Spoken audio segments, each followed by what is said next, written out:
ನಿನ್ನನ್ನು ನೋಡಿದರೆ ಏನು ಯೋಚನೆಯಲ್ಲಿರುವಾಗ ಕಾಣ್ತದೆ. ಏನು ವಿಷಯ ಗೀತಾ? ಅಯ್ಯೋ, ಇಲ್ಲಿ ನಡೆದ ವಿಚಾರವಲ್ಲ ಯಾವುದೇ ಕಾರಣಕ್ಕೂ ಶೇಖರ್ಗೆ ತಿಳಿದ. ಮೊದಲೇ ನನ್ನ ಮಾವನ ಮೇಲೆ ತುಂಬಾ ಸೇಡಿನಿಂದ ಇದ್ದಾನೆ. ಈಗೇನಾದ್ರೂ ಈ ವಿಚಾರ ಗೊತ್ತಾಗ್ಬಿಟ್ರೆ ಇನ್ನು ಹುಚ್ಚನಾಗ್ಬಿಡ್ತೇನೆ. ಗೀತಾ, ಯಾಕೆ ಮೌನವಾಗಿರುವ ಎಲ್ಲ? ನಿನ್ನ ಮಾವನ ವಿಷಯವೇನಾದರೂ ನನ್ನ ಹತ್ತಿರ ಹೇಳಬೇಕೆ? ಗೀತಾ, ನಿನ್ನನ್ನು ಬಿಟ್ಟರೆ ನನಗೆ ಬೇರೆ ಯಾರಿದ್ದಾರೆ ಈ ಪ್ರಪಂಚದಲ್ಲಿ? ಬಡತನದ ಬೇಗೆಯಲ್ಲಿ ನಂದು ಬೆಂದು ಬಾಳುತ್ತಿರುವ ಬಡ ಪ್ರೇಮಿ ಕಡೆ ಈ ನಿನ್ನ ಪ್ರೇಮಿ. ನೋಡಿ, ಮನೆಯಲ್ಲಿ ಒಬ್ಬಳೇ ಇದ್ನಲ್ಲ, ಅದಕ್ಕೆ ತುಂಬಾ ಬೇಸರವಾಗ್ತಿತ್ತು ಅಷ್ಟೇ.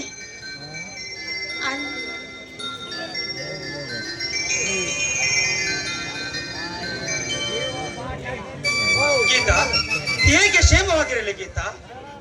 ಈ ನನ್ನ ಮನೆಯನ್ನೇ ಸರ್ವನಾಶ ಮಾಡಿದ ನನ್ನ ಪರಮ ವೈರಿ ನಿನ್ನ ಮಾವ ಸರ್ಪರಾಜು ನೆನೆಸಿಕೊಂಡರೆ ನಾನು ಜೀವಂತವಾಗಿದ್ದು ಏನು ಪ್ರಯೋಜನ? ನೀನು ಹೇಳು ಗೀತಾ. ಏನೇ ಆಗಿ ನನ್ನ ಮಾವನೊಬ್ಬ ಮಾನವೀಯತೆ ಮನುಷ್ಯತ್ವ ಇಲ್ಲದೆ ಇರುವಂತ ಒಬ್ಬ ಸರ್ಪ ರಾಕ್ಷಸ ಅವನು. ಗೀತಾ, ಅವನು ಮಾಡಿರುವ ಅನ್ಯಾಯವನ್ನು ನೆನೆಸಿಕೊಂಡರೆ ನಾನು ಜೀವಂತವಾಗಿದ್ದು ಏನು ಪ್ರಯೋಜನ? ನನ್ನ ತಮ್ಮ ಭರತ್ 5 ವರ್ಷದ ಮಗ ಕಣೆ ನನ್ನ ಕಣ್ಮುಂದರೆ ಆ ಸರ್ಪರಾಜ ವಿಧಿ ಎಲ್ಲಿದೆ ಎಂದು ನನ್ನ ತಂದೆ ತಾಯಿಯನ್ನು ಚಿತ್ರಹಿಂಸೆ ಕೊಟ್ಟು ಸಾಯಿಸಬೇಕಾಗಿದ್ದ. ಆ ಸರ್ಪರಾಜ ಜೀವಂತವಾಗಿರುವಾಗ ನಾನು ಹೇಗೆ ಕ್ಷೇಮವಾಗಿರಲಿ? ನೀನು ಹೇಳು ಗೀತಾ. ದಯವಿಟ್ಟು ಆ ರೀತಿ ಎಲ್ಲ ಮಾತಾಡಿ. ಎಲ್ಲದಕ್ಕೂ ಕೂಡ ಒಂದು ಒಳ್ಳೆ ಕಾಲ ಅನ್ನೋದು ಬಂದೇ ಬರುತ್ತೆ. ಆ ಕಾಲಕ್ಕೋಸ್ಕರ ನಾವು ಕಾಯಲೇಬೇಕು. ಆದ್ರೆ ನೀವು ಯಾವಾಗ್ಲೂ ಕೂಡ ನಗುನಗುತ್ತಾ ಇರಬೇಕು ಅನ್ನೋದೇ ನನ್ನ ಆಸೆ ಆಗಿದೆ. ಗೀತಾ, ನಿನ್ನ ಆಸೆ ನನ್ನ ಆಸೆ ಕಡೆ. ಪ್ರೀತಿಯ ಪಲ್ಲಕ್ಕಿಯ ಮೇಲೆ ಪ್ರೇಮ ಸಾಮ್ರಾಜ್ಯವನ್ನು ಕಟ್ಟಿಕೊಂಡು ಜೀವಿಸುವ ನಮ್ಮ ಪ್ರೇಮಿಗಳು. ಈ ನಮ್ಮಿಬ್ಬರ ಪ್ರೀತಿಯ ಹೃದಯಗಳ ಸಮ್ಮಿಲನದ ಮೇಲೆ ಯಾವ ಹತ್ತುಗಳ ಕಣ್ಣು ಬೀಳುತ್ತದೆ ಎಂದು ನನಗೆ ಭಯವಾಗುತ್ತದೆ ಗೀತಾ. ನೋಡಿ, ಈ ನಮ್ಮ ಪ್ರೀತಿ ಎನ್ನುವ ಸಾಮ್ರಾಜ್ಯ ನಮ್ಮ ಕೈಯಲ್ಲಿ ಭದ್ರವಾಗಿ ಇರುವವರೆಗೂ ಕೂಡ ಅದು 1000 ಜನ ಬಂದರೂ ಕೂಡ ಅದನ್ನು ಉರುಳಿಸೋದಕ್ಕೆ ಯಾರ ಕೈಲಿಂದಲೂ ಸಾಧ್ಯವಿಲ್ಲ.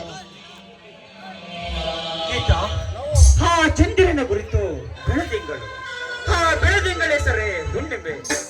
ಹುಣ್ಣಿಮೆ ನೀನಲ್ಲವೇ, ನನ್ನಯ್ಯ ಒಲಮೆ ನೀನಲ್ಲವೇ ಗೀತಾ? ಇದೇನಿದು? ಮನುಷ್ಯ ಹುಟ್ಟಿದ ಮೇಲೆ ಸಾಯಲೇಬೇಕು, ಕಟ್ಟಿದ ಮನೆ ಬಿಡಲೇಬೇಕು. ಇದು ಸೃಷ್ಟಿಯ ನಿಯಮ. ಇದನ್ನು ತಪ್ಪಿಸಲು ಯಾರಿಂದಲೂ ಸಾಧ್ಯವಿಲ್ಲ. ಇದೇನಿದು?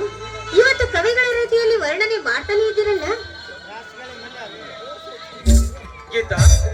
ಅಲ್ಲಿ ನೆತ್ತರದಲ್ಲಿ ಕಾಣುವ ಗಿರಿ ಶಿಖರದ ಮೇಲೆ ಹರಳಿ ನಿಂತ ಪ್ರೇಮ ವಿಶ್ವಕಣಗೆ ತುಂಬಿ ನಾನಾಗಿ ಸದಾ ನಿನ್ನ ಪ್ರೀತಿಗಾಗಿ ಹಂಬಲಿಸುವ ಪ್ರೇಮಿ ನಾನು ಗೀತಾ.